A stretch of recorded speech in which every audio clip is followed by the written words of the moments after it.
Good morning. இது Tuesday morning. Finally கிளம்பியாச்சு. எங்கே அப்படின்னா என்னோட சர்ஜரிக்கு தான். ஒரு 5-6 இயர்ஸாகவே எனக்கு வந்துட்டு அப்டமனில் ஹெவி பெயின் இருந்தது. அதாவது மென்சுரேஷனுக்கு ஒரு 10 டேஸ்க்கு முன்னாடி இருந்தே ஸ்டார்ட் ஆகிடும். இடையில கொஞ்சம் கண்ட்ரோலில் இருந்தது. இப்போ ரொம்ப சிவியர் ஆயிடுச்சு.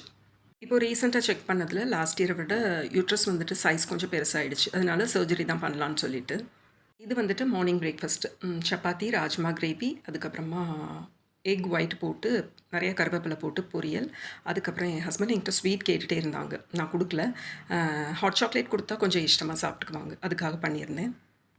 இது லக்ஷ்னா என்கிட்ட ரொம்ப நாளாக கேட்டுட்டு இருந்தா. அவளுக்காக வாங்கியிருக்கேன். ஹாஸ்பிட்டல் கிளம்புறதுக்கு முன்னாடி நான் கொஞ்சம் ஃப்ரிட்ஜில் வெஜிடபிள்ஸ் எல்லாம் வாங்கி ஸ்டோர் பண்ணி வச்சுட்டேன். இந்த பெயினால் வந்துட்டு ரொம்ப கஷ்டப்பட்டேன். ஏகப்பட்ட டெஸ்ட் போனேன். பேப்சிமியர் கூட பண்ணேன். சர்விக் கேன்சருக்குரிய டெஸ்ட்டு. அதுலேயுமே ரிப்போர்ட்டில் வந்துட்டு கிளியர் அப்படின்னு சொல்லிட்டு வந்துருச்சு. ஒன்றுமே இல்லை அப்படின்னு. டியூஸ்டே இன்றைக்கி அட்மிஷன். நாளைக்கு வந்துட்டு சர்ஜரி. அதுக்காக தான் கிளம்பிகிட்ருக்கேன்.